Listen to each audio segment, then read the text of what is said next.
በቅዳሴ መጨረሻ ላይ ካህናት ህዝቡን ሲያሰናብቱ በሰላም ወደ የቤታችሁ ግቡ የሚል የማሰናበቻ መልእክት ያሰማሉ። በሰላም ወደ ቤታችሁ ግቡ ማለት ወደ ምትኖሩ ቤት ማለት አይደለም። ምክንያቱም ቤት የሌላቸው ስላሉ። ታዲያ ምን ማለት ነው ካላችሁኝ ከተወሰነ ደቂቃ በኋላ ነግራችኋለሁ። አብራችሁ ይቆዩ። ቅዳሴ በቤተክርስቲያናችን ሥርዓት መሰረት በህብረት የሚጸለይ የህብረት ጸሎት ነው።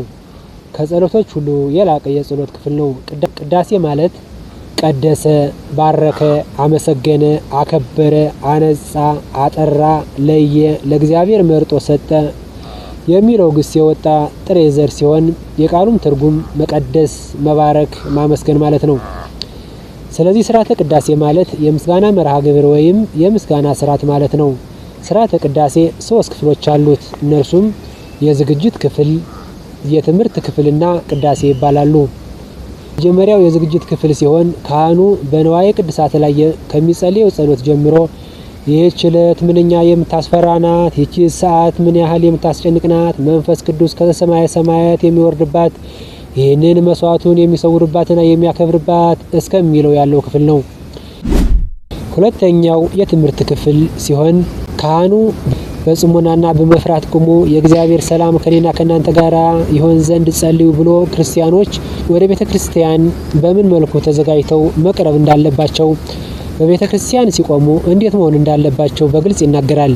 ካህኑ ለምእመናን ሁሉ ይጸልያል። ጸሎተ ንስሐ ይደገማል። የመዝሙር ክፍል ለምሳሌ እንደ መዝሙር 24 እና መዝሙር 101 የመሳሰሉት ይጸለያሉ። ረዘም ያለ ጸሎት ይጸለያል። ዲያቆኑ የሐዋርያትን ትእዛዝ ይህ የአባቶቻችን የሐዋርያት ትእዛዝ ነው፣ ሰው በልቦናው ቂምንና በቀልን ቅናትንም ጠብንም በባልንጀራው ላይ በማንም ላይ ቢሆን አያዝ ብሎ ለሕዝቡ ያሰማል። በዚህ ክፍል የነቢያት ትንቢት፣ የሐዋርያት ምልክታት እንዲሁም ቅዱስ ወንጌል ይነበባል። ካህኑ ወደ መንግስተ ሰማያት የምታገባ ወንጌል እንሆ ሲል፣ ዲያቆኑ ደግሞ መንግስተ ሰማያት ቀርባለችና ንስሐ ግቡ ይላል።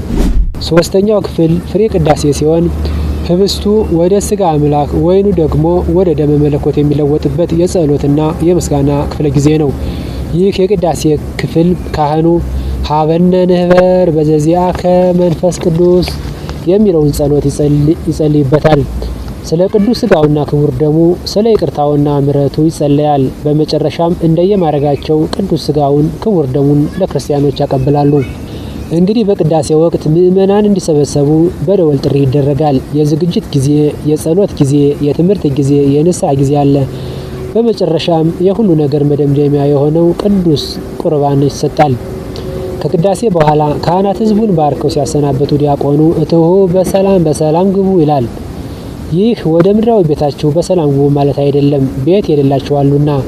ሚስጥሩ ግን የቤተ ክርስቲያንን ጥሪ ተቀብሎ የሐዋርያትን ትምህርት ሰምቶ በሚገባ ተዘጋጅቶ ቅዱስ ስጋውን ክቡር ደሙን የተቀበለ ስጋዬን የበላ ደሜን የጠጣ የዘላለም ሕይወት አለው ብሏልና ካገኙ የማያጧት ከገቡባት የማይወጡባት ርስት መንግስተ ሰማይ እንደሚገባ ለማጠየቅ የሚገባውን አድርጋችኋልና ወደ ተዘጋጀላችሁ ርስት መንግስተ ሰማያት በሰላም ግቡ ማለት ነው።